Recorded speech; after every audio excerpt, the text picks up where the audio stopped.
BHU में sure selection चाहिए तो रैंकर्स एजुकेयर आइए। हेलो स्टूडेंट्स, मेरा नाम तरुणेश कुमार पांडे है और जो भी बच्चे इस चैनल से लगातार जुड़े हैं वो कई बार हमसे इंटरेक्शन में आ चुके होंगे। और हम लोग 21 सितंबर से ठीक है नया बैच शुरू कर रहे हैं बीएचयू बीएससी के लिए। ठीक है, एग्रीकल्चर, मैथ्स और बायो तीनों स्ट्रीम का स्टार्ट हो रहा है 21 से। ठीक, तो जो भी बच्चे बीएचयू एग्ज़ामिनेशन में 150 या 150 से कम नंबर पे हैं, ठीक है, उनके लिए ये कोर्स है। अगर आपका 150 से ऊपर नंबर है तो बेटा थोड़ी दिन वेट कर लो, आप आराम से काउंसलिंग करा लो, आपका होने का चांस है।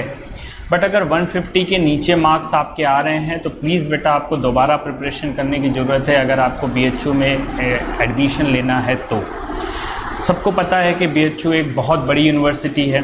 एक जो थ्रस्ट है इनिशियल लाइफ का वो बहुत ज़रूरी होता है। जब आप कहीं पे जाते हो और अपना स्टार्टिंग बताते हो कि कैसे हुआ, तो वो बहुत इम्पॉर्टेंट होता है कि आपने कहाँ से ग्रेजुएशन किया है। और यहाँ सबसे इम्पॉर्टेंट चीज़ है कि बीएचयू जैसी यूनिवर्सिटी जो ऑल इंडिया 3rd रैंकिंग पे है NIRF में, तो आपको ये समझ में आना चाहिए कि अगर इससे ग्रेजुएशन आपको मिल गया स्टार्टिंग में तो आपके लिए लाइफ का एक बहुत बड़ा थ्रस्ट है। और साथ ही साथ आपको मेंटल सपोर्ट एक बहुत अच्छा मिलता है।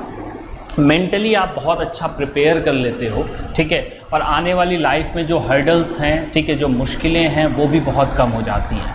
मैं आपको इस कोर्स में केमिस्ट्री पढ़ाऊंगा, कंप्लीट केमिस्ट्री, ठीक है, वो सारी चीज़ें हम लोग यहाँ डिस्कस करेंगे। ठीक है, पहले तो हम तुमको एक बेसिक नॉलेज दे दें, ठीक है, क्या फ़र्क है नीट में आईटी में। ठीक है, जब आप आईआईटी की प्रिपरेशन करते हो या नीट की प्रिपरेशन करते हो तो दो चीज़ ध्यान रखना, यहाँ पे कंसेप्चुअल क्वेश्चन आएंगे, ठीक, सही है, प्लस क्लासरूम स्टडी बहुत ज़रूरी है, प्लस आपको बुक्स बहुत एक्स्ट्रा लगानी पड़ती हैं। ठीक है, रिपीटेड क्वेश्चन का चांसेस कम है जब आईटी जेई नीट के बारे में आप बात करोगे तो।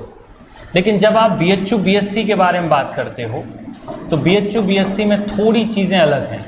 क्लासरूम प्रॉब्लम बहुत ज़्यादा आएंगी। जितनी भी क्लासेस में हम लोग प्रॉब्लम डिस्कस करेंगे, नियर अबाउट आप गारंटी ले लो आपको उसी के आसपास ही सारी चीज़ें मिलेंगी। Plus repeated question, previous paper बहुत इंपॉर्टेंट है। ज़्यादातर सवाल बेटा इसी पैटर्न पे होता है, इसी के आसपास होता है। और सिर्फ आपको हमारा स्टडी मटेरियल लगाना है। इस साल भी स्टडी मटेरियल के बाहर कोई सवाल नहीं था, अगले साल भी नहीं होगा। हम लोग बेटा बहुत रिसर्च करके वैसा मटेरियल बनाते हैं, तो हमको पूरी उम्मीद है बेटा कि यहाँ से कुछ भी बाहर नहीं आने वाला, नहीं आएगा। तो यहाँ तक हमको समझ में आ गया कि क्या क्या चीज़ें हैं मेनली। अच्छा, फिर अब हम लोग आते हैं बेटा, हम सबको पता है कि केमिस्ट्री में 2 पार्ट होगा, सॉरी 3 पार्ट होगा, फिजिकल, ऑर्गेनिक, इनऑर्गेनिक। पहले तो एक बात समझ लो अच्छे से, बीएचयू का पेपर इक्विटेबल डिस्ट्रीब्यूशन नहीं होता है। जब हम बात कर रहे हैं कि इक्विटेबल डिस्ट्रीब्यूशन नहीं होता है, इसका कहने का मतलब कि बराबर भाग में नहीं बंटता बीएचयू का पेपर। ऐसा नहीं है कि सबसे एक एक सवाल आ रहे हैं, सबसे 2-2 सवाल आ रहे हैं, ऐसा नहीं होता बेटा। कुछ चैप्टर से 2, 4, 5 सवाल आ जाते हैं, कुछ चैप्टर से एक ही सवाल आता है। जैसे जो लोग भी इस बार पेपर दिए होंगे उनको ये समझ में आया होगा कि सॉलिड से कोई सवाल नहीं था बेटा। एस ब्लॉक बहुत कम सवाल थे, ठीक है, अगर आप देखने जाओगे तो एस ब्लॉक से सवाल ही नहीं मिलेगा आपको। ठीक है, जो भी सवाल कंसंट्रेटेड होते हैं, ठीक है, ज़्यादातर केस में आपको बॉन्डिंग, देखो जो चैप्टर्स इंपॉर्टेंट हैं उनके बारे में हम थोड़ा एक आइडिया तुमको दे रहे हैं। हमारे पास एटॉमिक स्ट्रक्चर है, ठीक है, ये बहुत इंपॉर्टेंट टॉपिक है। बॉन्डिंग इंपॉर्टेंट टॉपिक है। थर्मो इक्विलिब्रियम, बेटा इनसे हमेशा एक क्वेश्चन आता है, या तो थर्मो से आ सकता है या तो इक्विलिब्रियम से आ सकता है। ठीक है, फिर तुम्हारे पास आता है बेटा गैसियस स्टेट ऑफ मैटर में बेटा या तो गैसियस स्टेट से आता है या तो सॉलिड स्टेट से आता है। और गारंटी मानो ज़्यादातर केस में गैसियस स्टेट से आता है क्योंकि ये ज़्यादा कंसेप्चुअल पार्ट है हमारा। ठीक है, उसके बाद हम लोग बात करेंगे, हमारे पास एक बड़ा इंपॉर्टेंट चैप्टर है बेटा सल्यूशन से बहुत सवाल आते हैं, 2-3 1-2 सवाल तुमको मिल जाएंगे हर साल। ठीक, इलेक्ट्रोकेमिस्ट्री, इससे सिर्फ एक सवाल आता है बच्चा। कभी कभार मैथ्स वाले पेपर में 2 सवाल आ सकता है, लेकिन बायो और एजी में तुम ध्यान रखना उससे हमेशा एक ही सवाल आएगा। अच्छा, फिर हमारे पास और भी चीज़ें आती हैं। जितने भी ऑर्गेनिक के रिएक्शंस होते हैं बेटा, ऑर्गेनिक के रिएक्शन से तुमको 4 सवाल जरूर मिलेंगे, ठीक है। 50 क्वेश्चन में ऑर्गेनिक के रिएक्शन से 4 सवाल जरूर आते हैं।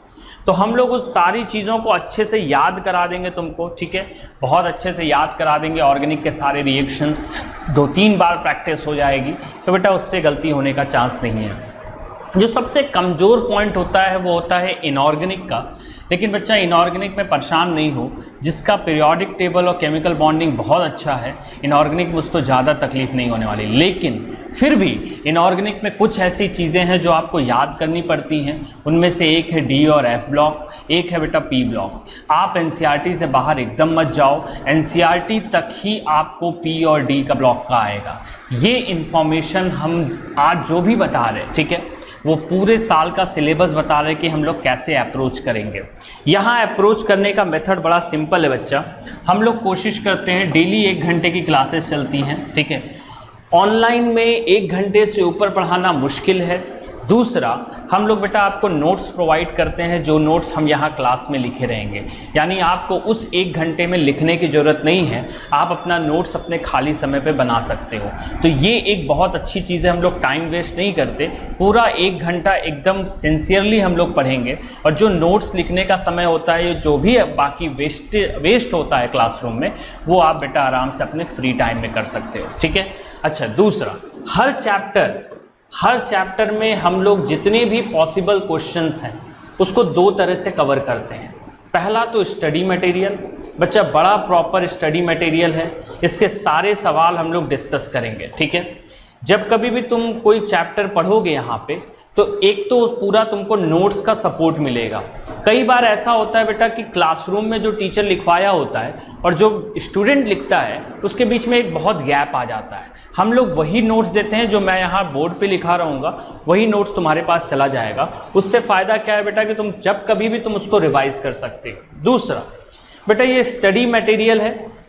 स्टडी मटेरियल के अंदर हम सारे क्वेश्चन क्लासरूम में सॉल्व कराएंगे। ऑन एवरेज एक एक्सरसाइज में 50 क्वेश्चन होते हैं और लमसम हम लोग 2 एक्सरसाइज कराते हैं, ठीक है। तो आप 100 क्वेश्चन हर चैप्टर में 100 क्वेश्चन के आसपास सॉल्व होगा। फिर हम प्रीवियस ईयर सवाल करेंगे। प्रीवियस ईयर में जितने सवाल आए हैं बेटा 2014 से लेके 2020 तक, बेटा इससे पीछे रिपीट होने का चांस नहीं होता है। तो 2014 से 2020 तक जितना भी प्रीवियस पेपर में सवाल आया है वो डिस्कस करेंगे।